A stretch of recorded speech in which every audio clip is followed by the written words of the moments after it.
Hi hello welcome back to Harika kitchen. ఈరోజు recipe 2 రకాల టమాటా రసాలను చూపిస్తాను. ఒకటి టమాటా రసం అయితే మరొకటి బీట్రూట్ రసం. బీట్రూట్ని చూస్తే పరిగెత్తటోళ్ళు కూడా ఖచ్చితంగా తింటారు. అంత టేస్టీగా అంత సింపుల్గా చేసుకోవచ్చు, చాలా హెల్దీ కూడా. లేట్ చేయకుండా ప్రాసెస్లోకి వెళ్ళిపోదాం. వీడియోని ఎక్కడ స్కిప్ చేయకుండా చూడండి.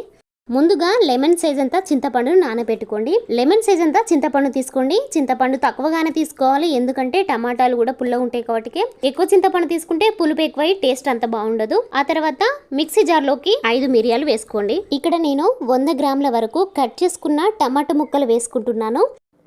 ఆ తర్వాత టేస్ట్కు తగ్గట్టు సాల్ట్ కూడా వేసుకోండి. ఇక్కడ నేను కల్లుప్పు వేసుకుంటున్నాను. కల్లుప్పు వేస్తే టమాటా రసం మంచి టేస్టీగా వచ్చింది. మెత్తగా పేస్ట్ పట్టుకొని ఇప్పుడు స్ట్రైనర్ తీసుకొని టమాటా ప్యూరిని కూడా వేసుకోండి. దీంట్లోనే ఇప్పుడు చింతపండు రసాన్ని కూడా పోసుకోండి.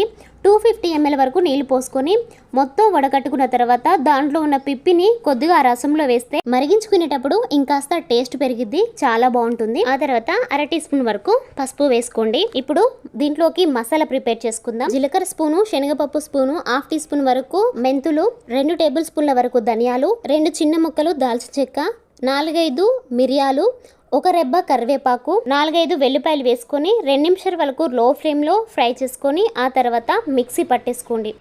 టమాటా రసం కొంచెం వేడెక్కిన తర్వాత మిక్సీ పట్టుకున్నది మసాలా 2 టేబుల్ స్పూన్ల వరకు వేసుకోండి. 4-5 పచ్చిమిర్చి కూడా కట్ చేసి వేసుకోండి. మంటని ఇప్పుడు హై ఫ్లేమ్ నుంచి మీడియం ఫ్లేమ్కి టర్న్ చేసుకుని ఒక 5 నిమిషాల వరకు మరిగించుకోండి. ఇలా మరిగించుకున్న తర్వాత దాంట్లో కొద్దిగా కొత్తిమీర కూడా వేసుకొని మరొక 2-3 నిమిషాలు బాగా మరిగించుకున్న తర్వాత పచ్చిమిర్చి అంతా మగ్గిన తర్వాత స్టవ్ ఆఫ్ చేసుకొని పక్కకు పెట్టుకోండి. ఇప్పుడు ప్యాన్లో 1 టేబుల్ స్పూన్ వరకు ఆయిల్ వేసుకొని ఆయిల్ వేడైన తర్వాత 1/2 టీ స్పూన్ వరకు ఆవాలు జీలకర్ర వేసుకొని అవి చిటపటన్న తర్వాత ఎండుమిరపకాయలు వెల్లిపాయలు కూడా వేసేసుకొని 1 నిమిషం పాటు ఫ్రై చేసుకోండి. ఆ తర్వాత 1 రెబ్బ కరివేపాకు వేసుకొని కరివేపాకు అంతా క్రిస్పీనెస్ వచ్చిన తర్వాత 1/2 టీ స్పూన్ పసుపు వేసుకొని స్టవ్ ఆఫ్ చేసుకొని ఈ పోపు అంతా టమాటా రసంలో వేసేసుకుంటే సూపర్ టేస్టీగా ఉండే టమాటా రసం రెడీ. చాలా టేస్టీగా ఉంటుంది. బీట్రూట్ అంటే ఇష్టం లేని వరకు ఖచ్చితంగా ఈ రెసిపీ చేసి పెట్టండి. డ్యామ్ షో ఖచ్చితంగా తింటారు, అంత టేస్టీగా ఉంటుంది. ముందుగా అయితే 50 గ్రాముల వరకు టమాటా, 200 గ్రాముల వరకు బీట్రూట్ వేసుకోండి. బీట్రూట్ ఫ్లేవర్ని బ్యాలెన్స్ చేయడం కోసం చింతపండు నేను ఇక్కడ డైరెక్ట్ వేసుకుంటున్నాను. లెమన్ సైజ్ అంత చింతపండు, 2 వెల్లిపాయలు, 2 అల్లం ముక్కలు చిన్నవి వేసుకొని మెత్తగా మిక్సీ పట్టేసుకొని స్ట్రైనర్లోకి దీన్ని వడకట్టుకోండి. ఇక్కడ నేను 50 ml వరకు అయితే నీళ్లు పోసుకుంటూ స్ట్రెయిన్ చేసుకుంటున్నాను. ఆ తర్వాత వీటిలో నుంచి వచ్చిన కొద్దిగా పిప్పి కూడా అందులో వేసుకొని కలుపుకోండి. ఇలా చేస్తే రసం చాలా టేస్టీగా ఉంటుంది. 2 పచ్చిమిర్చి చిన్నగా కట్ చేసి వేసుకోండి. కొంచెం కొత్తిమీర కూడా వేసి టమాటా రసం కోసం వాడిన మసాలే దీంట్లో కూడా వేస్తున్నాను.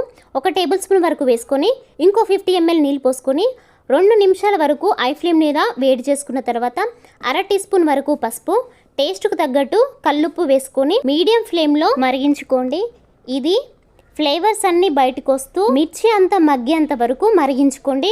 ఇలా మరిగించుకుంటేనే మంచి టేస్ట్ వచ్చింది. బీట్రూట్ స్మెల్ రాకుండా పచ్చివాసన లేకుండా చాలా టేస్టీగా ఉంటుంది. ఆ తర్వాత దీంట్లో పోపు కోసం 1 టేబుల్ స్పూన్ వరకు ఆయిల్ వేసుకొని ఆయిల్ వేడిన తర్వాత ఆవాలు జీలకర్ర, ఎండుమిరపకాయలు, వెల్లిపాయలు, కరివేపాకు వేసుకొని క్రిస్పీనెస్ వచ్చిన తర్వాత 1/2 టీ స్పూన్ వరకు పసుపు వేసి స్టవ్ ఆఫ్ చేసుకొని ఈ పోపు అంతా తీసుకొని బీట్రూట్ రసంలో వేస్తే అంతే, బీట్రూట్ రసం రెడీ. సూపర్ టేస్టీ, చాలా హెల్దీ. నచ్చితే ట్రై చేసి మీకు ఎలా వచ్చిందో కామెంట్ చేయండి. Thanks for watching.